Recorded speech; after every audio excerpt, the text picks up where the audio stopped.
101.7 Suarga FM Jogja, the soundtrack of your life, your friends in the morning barengan sama Kani Raras. Masih temenin kamu Akademia Jogja sampai nanti jam 10 pagi.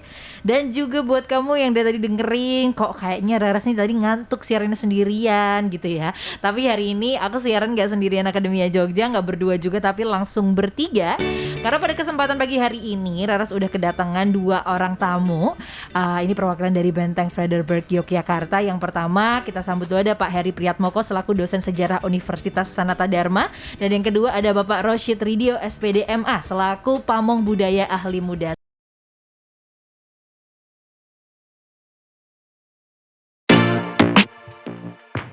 Nah, kalau kita ngobrolin sedikit soal Benteng Frederberg, mungkin Akademia Jogja ada yang sudah tahu, tapi ada juga yang belum gitu ya. Karena mungkin selama PPKM ini mungkin nggak tahu gitu Benteng Frederberg itu sedang beroperasi atau tidak. Tapi sebenarnya kalau semasa PPKM ini masih dibuka atau enggak sih Pak? Gitu.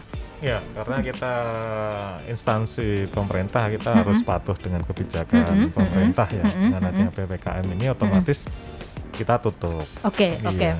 Untuk sementara ini. Untuk sementara, tapi kita tetap hadir di hadapan masyarakat secara virtual. Wah, ada virtualnya juga. Iya, ada virtual. Cara ngunjunginnya gimana tuh Pak kalau secara virtual? Jadi secara virtual itu kita sudah menyediakan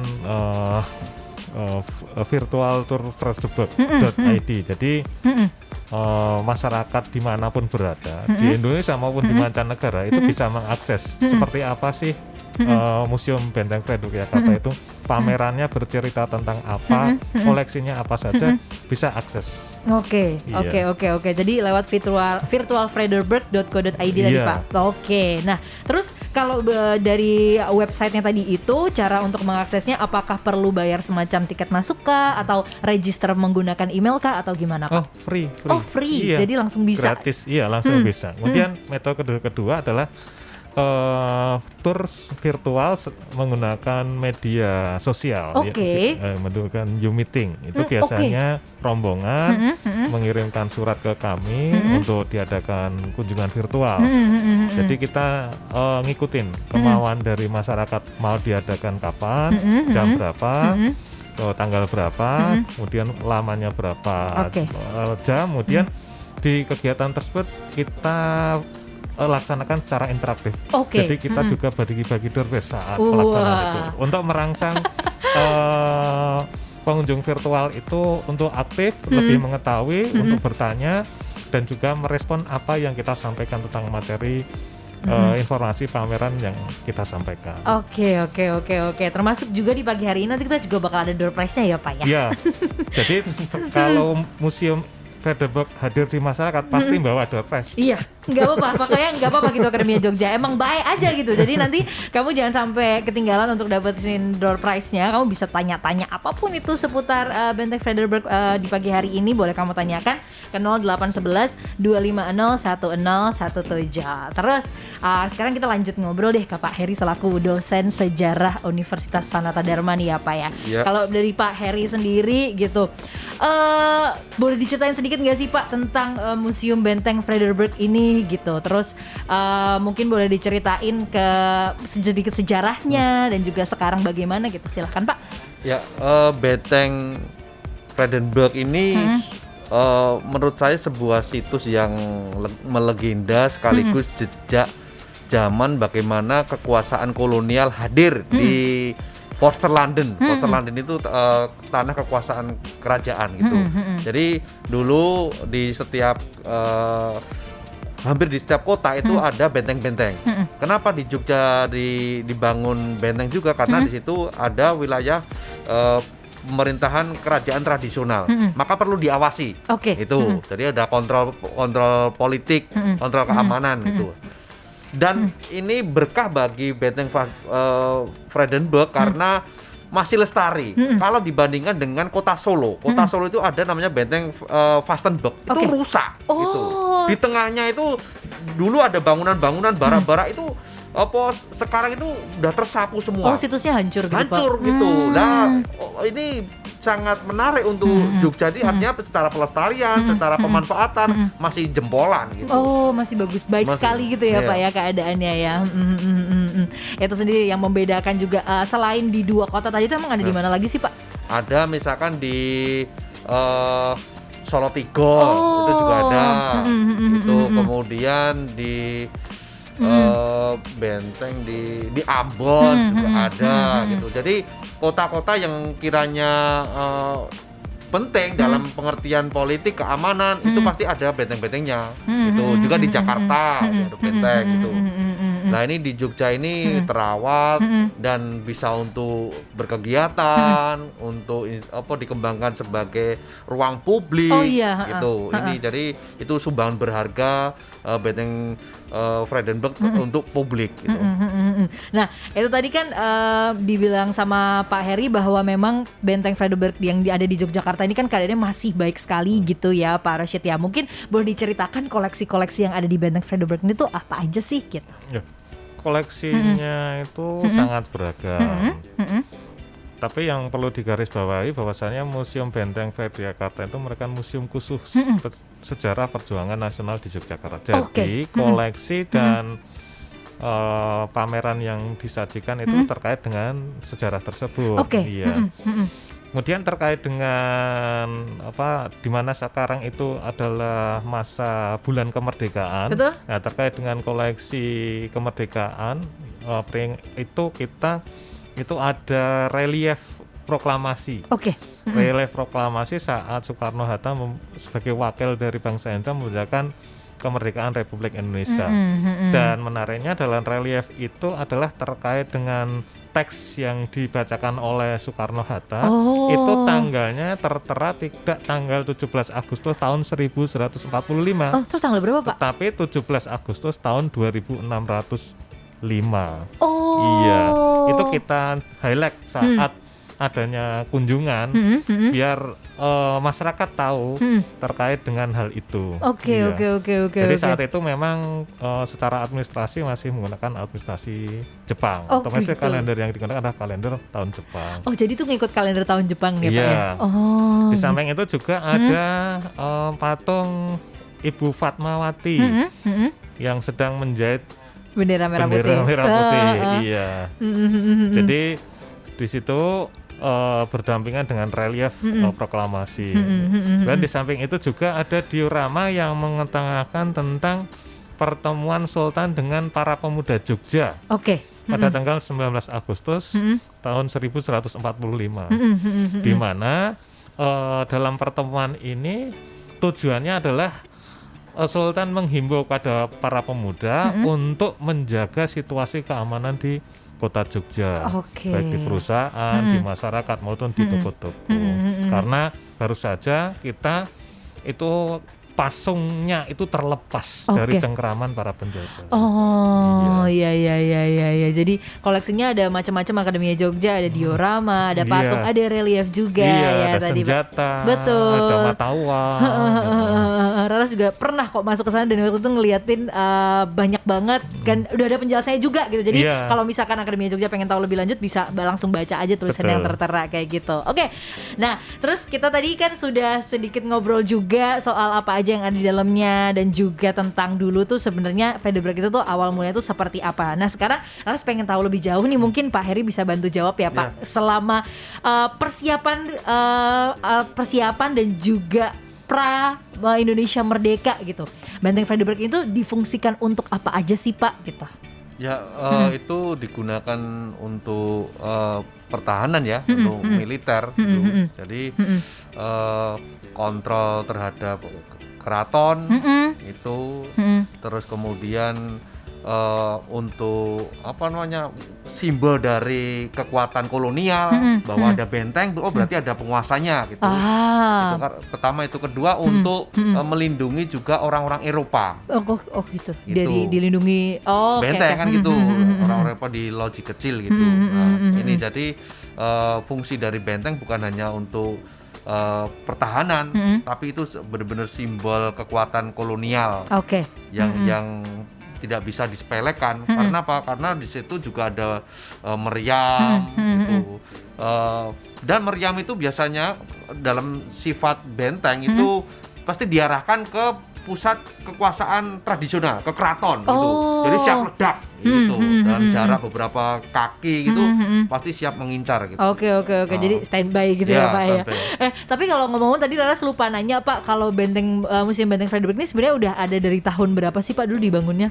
Dan mulai dikelolanya akhirnya kayak oke deh, sekarang difungsikan sebagai museum aja nih, sudah tidak aktif sebagai benteng lagi, tuh berarti pasca kemerdekaan atau gimana Pak? Sebelum. Tapi tahunnya saya lupa, nanti Bapak ini bisa Pak Rashid menambahkan mungkin ya Pak ya. Detailnya. Oke. Terus berarti mulai digunakan sebagai museum itu berarti sebelum kemerdekaan atau pasca kemerdekaan Pak? Pasca kemerdekaan ya. Jadi pemanfaatan bangunan benteng sebagai museum itu diawali dengan adanya feasibility study kelayaan oleh pusat studi pedesaan UGM, di mana hasilnya kesimpulannya bahwasannya signifikansi dari keberadaan Museum Benteng Frederick itu nilainya sangat tinggi.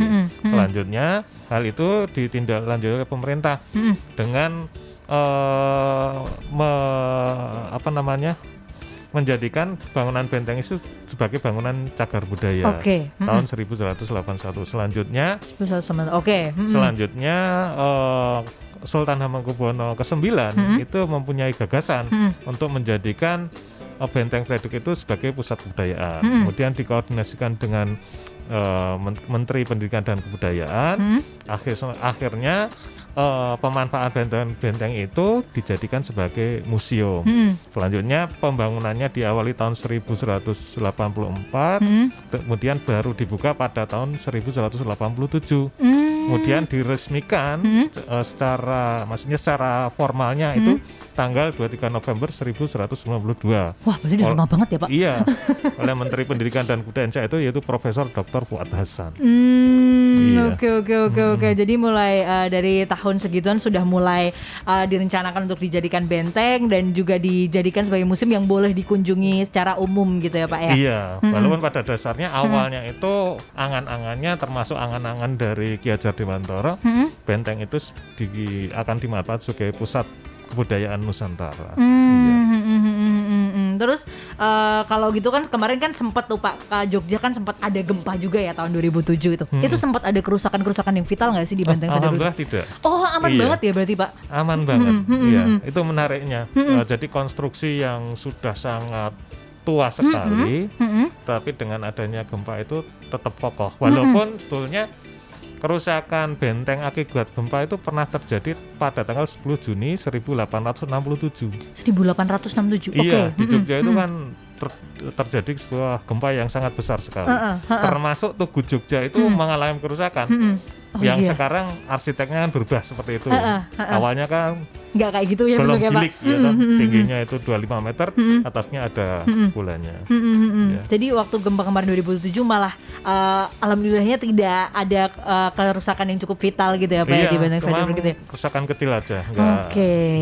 Oke. Terus juga kita lanjut ngobrol nih sama Pak Heri, ngobrolin lagi soal Benteng Frederick sebagai mungkin salah satu benteng yang masih utuh gitu ya Pak ya. Mungkin yang bisa dipelajari sama Akademia Jogja atau sama sekarang pemuda generasi selanjutnya tuh dari Benteng Frederick tuh apa sih Pak? Ini jadi kalau bahasa anak kekinian itu kan orang mencari spot-spot untuk foto, Instagramable lah. Dan di situ ada itu, jadi titik-titik yang bisa digunakan bahkan untuk kegiatan malam hari pun bisa itu. Jadi beberapa komunitas kan menggunakan acara itu untuk menarik minat. Kemudian komunitas pit on tail gitu Pak, itu juga hadir di situ. Jadi di sini Benteng Frederick tidak hanya dalam kepentingan sejarah, tapi untuk pengembangan komunitas pun bisa jalan. Gitu. Nah ini yang menjadi terobosan menarik di era sekarang, bahwa Benteng Frederick sangat terbuka gitu, dengan ada kesadaran untuk melek teknologi. Itu terus kemudian mengembangkan spot-spot yang bisa digunakan untuk foto-foto itu. Jadi yang dijual bukan hanya narasinya, tapi ruang-ruang yang benar-benar eksotis itu. Terus kemudian ada tema-tema menarik, misalkan menjemput senja di benteng. Iya, Wah, itu iya, jadi iya, memanfaatkan iya. momen-momen itu. Iya, dan ini maksudnya dalam tanda kutip propertinya orisinil ya Pak Iya, ya. Masih dari Iya. zamannya dulu gitu Akademia Jogja. Oke, seru banget ngobrol-ngobrol pagi hari ini. Kita juga masih membuka untuk nanti di segmen terakhir ada sesi tanya jawab Akademia Jogja. Kalau kamu punya pertanyaan seputar Benteng Frederiksberg atau ada yang pengen kamu kepoin, boleh banget kamu WhatsApp aja ke 0811 250 1017. Nanti kita bakal bacain dan juga jawab-jawab pertanyaan dari kamu. Dan jangan lupa nanti bakalan ada merchandise menarik spesial dari Benteng Frederiksberg ya. Sekarang kita bahas dulu mungkin ke Pak Heri. Pak, sebenarnya kalau perannya Benteng Frederiksberg ini selama persiapan menuju kemerdekaan gitu Pak, karena ini masih bulan-bulan Agustus ya, jadi kita flashback dikit dulu. Sebenarnya Benteng Frederiksberg ini dalam persiapan menuju kemerdekaan tuh banyak nggak sih yang terjadi di Benteng Frederiksberg ini Pak gitu? Ya, untuk lebih detailnya nanti bisa Pak Rosi, tapi saya bisa menggambarkan ada hal menarik ketika Jogja dihujani oleh peluru Belanda ketika waktu agresi ya, itu kan datang, itu yang ada sedikit kerusakan pada benteng gitu Pak Rosid itu. Betul. Nah, itu jadi yang selamat justru istana kepresidenan sebelahnya gitu, yang yang seberangnya. iya sebenarnya gitu. Kenapa Jogja dihajar oleh peluru pasca kemerdekaan itu? Ya karena Jogja menjadi ibu kota gitu. Jadi di situ rohnya Indonesia, artinya secara kepemimpinan politis itu masih terus berlanjut. Lah, kemudian pihak Belanda datang dengan menghujani peluru gitu, yang terkena justru bentengnya gitu. Dan di sini gelora kemerdekaan pada saat itu sangat kuat sekali di Jogja. Pertama setelah Presiden Soekarno memproklamasikan Soekarno-Hatta itu, terus sampai di Jogja itu kabarnya sekitar jam 12 siang. Kalau di Jakarta kan jam 10. Betul. Nah, sini jam 12. Lah, saat itu Jumat. Kabar itu disiarkan juga lewat khotbah Jumatan. Tapi kan kalau khotbah Jumatan kan hanya sedikit orangnya. Benar. Itu tidak semua non muslim Jumatan. Dan Nah, mungkin nggak semua masjid juga menyiarkan ya, mungkin ya Pak menyiarkan ya. itu terjadi hanya di Masjid Pakualaman gitu. Nah, terus kemudian ada inisiatif penting dan unik juga, yaitu Ki Hajar Dewantoro melakukan pit-pitan keliling untuk Pawai. ngabar pawai. Oke. Pawai itu. Sekarang bahasanya goes mungkin ya Pak Ya, ya. gitu. Ya, ngontel itu. Ngontel. Terus kemudian mengabarkan bahwa Indonesia ini sudah merdeka gitu. Lewat jalur apa pemberitahuan itu lewat jalur radio Domai gitu. Nah, dengan itu artinya masyarakat Jogja menerima dengan antusiasme gitu ya, yang tinggi gitu. Ini yang menarik adalah pada Jogja itu kan wilayah monarki, wilayah kerajaan. Betul. Tapi ini bisa merespon langsung dengan semangat bahwa Indonesia sudah merdeka, bahwa ada negara kan gitu lah. Ini kemudian instruksi dari HB9 bahwa Jogja itu bagian dari Indonesia juga, bagian dari negara Indonesia. Nah, ini kebijaksanaan dari raja yang merespon dengan apik, sekaligus bentuk dari nasionalisme yang tinggi terhadap negara keindonesiaan gitu, bangsa Indonesia itu. Ini. Jadi itu tadi Akademia Jogja, ternyata banyak banget sejarah yang udah dilaluin sama Benteng Frederiksberg ini. Tapi kalau yang tadi khusus ya, itu detik-detik menuju kemerdekaan. Mungkin kalau dari Pak Rosyid ada tambahan Pak dari ceritanya Pak Heri tadi? Ya, tadi saya melanjutkan awal tadi, bahasanya dengan adanya berita proklamasi yang diterima melalui radio Domai, selanjutnya pada tanggal 17 Agustus itu para pemuda kan melakukan aksi nasionalisasi bangunan yang dikoalisi Jepang gitu. Dan selanjutnya pada tanggal 17-18 itu masyarakat Jogja itu masih adem ayem ini karena karena situasinya itu mungkin belum yakin ya, apakah kita udah merdeka atau belum. Benar. Nah, selanjutnya pada tanggal 19 Agustus tahun 1945 koran harian Sinar Matahari yang dikelola Jepang, yang telah dikuasai oleh pemuda Indonesia, itu memberitakan berita proklamasi yang memajukan teks Undang-Undang Dasar 1145. Keraguan itu timbul dalam masyarakat. Di samping itu karena belum adanya sikap dari Sultan Hamengkubuwono ke-9 seperti itu. Nah, setelah adanya pemberitaan tersebut, kemudian Sultan HB9 mengumpulkan para pemuda di Gedung Wilis Kepatihan, yang intinya mewanti-wanti Sultan agar pemuda yang merupakan perwakilan dari kaum nasionalis, agamis, panduan dari Cina, agar menjaga situasi keamanan. Karena kan kalau namanya orang yang baru saja dikungkung kemudian dibebaskan, itu kan meletup-letup. Jangan sampai letupan-letupan itu malah merugikan bangsa Indonesia. Benar. Nah, selanjutnya koran harian Sinar Matahari yang telah dikuasai oleh pemuda Indonesia itu kemudian digunakan dan dimanfaatkan oleh pemuda Jogja, pemuda Indonesia untuk mewartakan situasi terkini, situasi bangsa Indonesia. Nah, selanjutnya pada tanggal 20 Agustus 1945 itu Sultan menyampaikan sambutannya yang dimuat di koran harian Sinar Matahari tersebut. Koran harian Sinar Matahari itu base-nya di Jogja juga atau di mana sih Pak? Iya. Oh, di Jadi Jogja. koran harian Sinar Matahari itu merupakan cikal bakalnya koran yang sekarang masih eksis di Jogja. Koran apa, Mbak? KR atau Iya, betul. gitu. Sebelumnya bernama Sedyotomo ya? Iya, Sedyotomo dulu namanya. Jadi iya. apa namanya urutannya itu Sedyotomo tahun 1930 dengan direksinya itu namanya Raden Rujito, kemudian pemretnya itu Bramono. Kemudian di saat penguasaan Jepang itu diganti menjadi harian Sinar Matahari sebagai media propaganda Jepang. Jadi penjajah itu memang pinter-pinter ya. Pinter-pinter. Jadi bagaimana meraih simpati masyarakat adalah senjata utamanya. Jadi senjata utamanya itu bukan bedilnya, tapi bagaimana meraih simpati masyarakat. Seolah nggak dijajah tapi lagi dijajah gitu ya Pak ya. Dijajah Iya. Nah, setelah kemerdekaan itu digunakan oleh pemuda untuk mencetak koran lokal.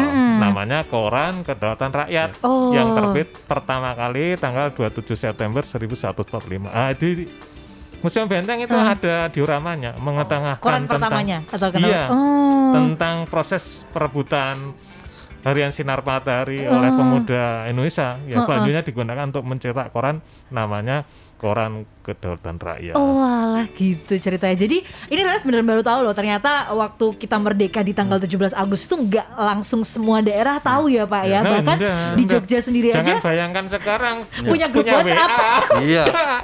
Punya Facebook ada. Iya. Taunya pakai kentongan aja. Di Magelang itu 25 Agustus. Baru tahu Pak. Baru tahu. 25 Agustus. Oh iya. Bener Akademi Jogja, jangan dibayangin kayak sekarang ya kita tinggal japri atau share aja gitu ya. Tapi beneran ini tadi Raras baru tahu bahwa bahkan di tanggal 20 Agustus itu baru ada statement resmi dari Sultan gitu ya Pak ya. Iya, berarti yang ya dimuat di harian Sinar tadi. Masih di bulan Agustus, jadi ayo kita juga nginget-nginget sedikit sejarah-sejarah yang pastinya ada di kota Jogja. Karena kota Jogja ini cukup banyak ya Pak perannya di perjalanan menuju kemerdekaan gitu. Iya. Apalagi Benteng Vredenburg ini yang sempat menjadi saksi lah banyak banget gitu. Nah terus tadi kita sempat ngobrol juga Pak waktu off air tentang monumen serangan umum 1 Maret itu ya Pak ya, yang sekarang kan monumennya juga ada di lokasi yang sama dengan Benteng Vredenburg itu. Iya. Nah itu dibangunnya kapan sih Pak monumennya sendiri gitu? Pembangunannya itu sekitar tahun pastinya itu tahun 1900 kayak mungkin itu ya setelah 80-an gitu ya Pak. 80-an iya.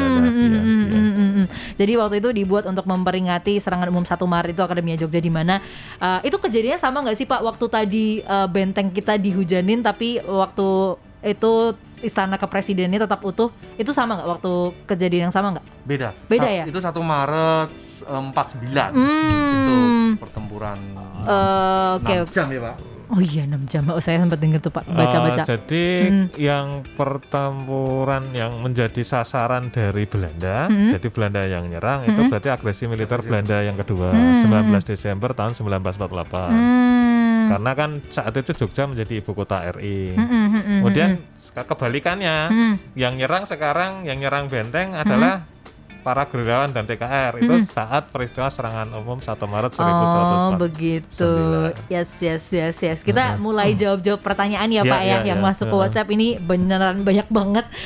Kita mulai dulu dari Askia di Jalan Kaliurang. Askia mau nanya nih, mungkin Pak Heri bisa bantu jawab dan juga nanti ditimpali juga sama Pak Rosyid ya Pak. Yes. Jadi kan ini ada ngomongin soal Benteng Vandenberg yang ada di Jogja nih Kak, kan nggak jauh dari Jogja juga ada benteng, yaitu Benteng Van der Wijk di Kebumen. Itu ada hubungannya nggak sih Pak antara kedua benteng itu? Oh, oke. Itu kalau kita bicara politik kekuasaan kolonial itu dipastikan ada benteng. Itu untuk apa ya? Tadi mengamankan. Pertama itu. Kedua untuk melancarkan komunikasi antar petinggi kolonial. Betul. Karena apa? Mereka butuh dukungan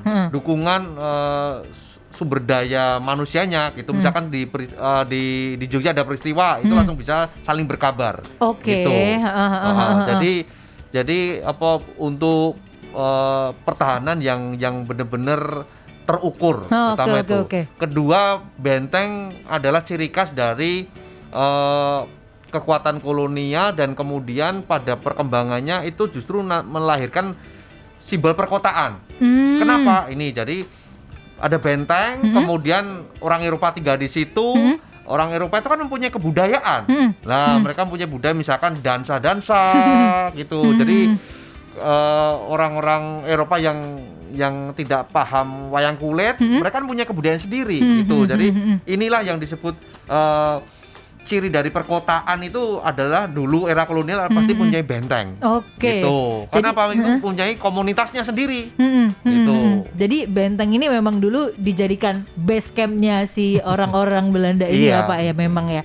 Oh jadi seperti itu. Nah semoga menjawab ya untuk Askia. Lalu kita lanjut lagi untuk pertanyaan yang selanjutnya. Ada dari Ajeng mau nanya nih, kalau untuk sejarahnya Benteng Vandenberg dan juga Kesultanan Yogyakarta sendiri tuh gimana Pak? Mungkin bisa dibantu jawab sama Pak Rashid. Oke. Jadi pendirian benteng dengan pendirian Kesultanan Yogyakarta itu sangat erat terkait.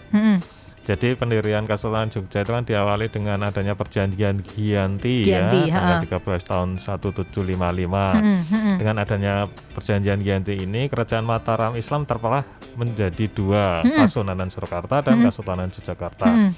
Kesultanan Yogyakarta dipimpin oleh Pangeran Mangkubumi yang selanjutnya membangun istananya di kota Jogja ini, dimulai tanggal 9 Oktober tahun 1755 dan ditempati tanggal 7 Oktober 1756. Oh, makanya itu ulang tahun Jogja ya Pak? Wah, iya.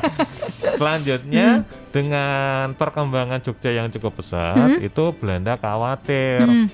Jangan-jangan ini Pangeran Mangkubumi menyusutkan kekuatan kembali untuk melawan Belanda. Kemudian Gubernur Jenderal Nicholas Harting itu mengusulkan pada Sultan untuk pendirian benteng di dekat istana dengan dalih untuk menjaga keamanan dan keselamatan istana dan masyarakat Jogja. Tetapi itu merupakan dalih politik karena sejatinya adalah digunakan untuk memantau apakah Sultan aktivitas di dalam keraton itu ada hal yang mencurigakan tidak. Lagi-lagi ya, berasa kayak nggak dijajah padahal lagi dijajah gitu. Iya. Kalau sekarang gimana? Aduh. Iya. Jadi itu tadi ya, semoga menjawab untuk Ajeng. Terus juga ada pertanyaan dari Gita di Bantul. Kak mau tanya dong, kalau di Freiburg itu ada program khusus buat anak-anak usia SD nggak selama PPKM ini? Misalnya virtual tour, dan untuk janjiannya itu maksimal di Hamin berapa? Mungkin bisa dibantu Pak. Ada. Jadi sudah bergulir sejak awal pandemi itu kegiatan virtual tour baik dari anak SD, SMP, SMA, TK, bahkan juga wisatawan asing. Oh, ada Pak dari internasional juga. Kemarin kita hari Jumat kemarin kita melayani virtual tour wisatawan asing yang tergabung sebagai mahasiswa Silak UI. Oh. Iya. Jadi seumpama ingin bergabung dalam kegiatan virtual tour, silakan kirim surat ke Museum Benteng Yogyakarta bisa melalui email ataupun WhatsApp. Kemudian paling tidak H-7 untuk menyebutkan tanggal berapa, hari apa, jam berapa, sampai jam berapa, pesertanya berapa. Free, tidak dipungut biaya sepeser pun. Wah, bahkan nanti banget. akan dapat door prize. Wih, seru banget Akademia Jogja. Dan ini kalau misalkan untuk rombongan yang ingin mendaftar, Pak, ada minimalnya gitu nggak? Minimal harus berapa orang gitu? 10 orang. Minimal 10 orang ya? layani. Maksimalnya? 500 orang, sesuai dengan kapasitas Zoom. Ya. Jadi seru banget Akademia Jogja, dan ini sekali lagi Raras highlight bahwa kamu tinggal mengirimkan surat aja. Betul. Bisa di-emailkan juga ya tadi Pak ya. Betul, email, WA. Boleh banget. Jadi ini udah cukup mudah. Kamu tinggal kirim semacam surat itu tadi atau proposal. Nah nanti maksimal paling nggak H-7 sebelum dilaksanakannya Betul. kegiatan. Untuk gambaran kegiatannya bisa dilihat di kanal YouTube Museum Benteng Oh, Yogyakarta. sudah ada juga ya Pak ya? Iya, banyak di situ. Yang tidak boleh mungkin untuk acara nikah ya Pak ya. Jangan dong Mbak Eri. Belum boleh gitu. Oke, terus juga bisa langsung aja tadi dikirimkan ke email atau via WhatsApp Akademia Jogja dan tidak dipungut biaya. Malah kamu yang dapat door prize. Lumayan banget nih.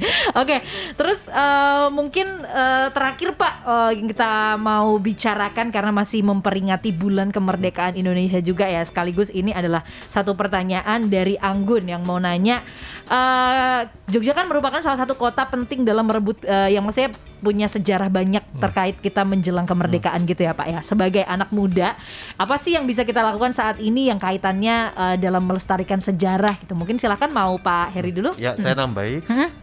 Ini peran yang bisa dilakukan oleh anak-anak muda adalah memviralkan narasi sejarah. Nah itu. Kenapa konten itu bagaimanapun adalah roh.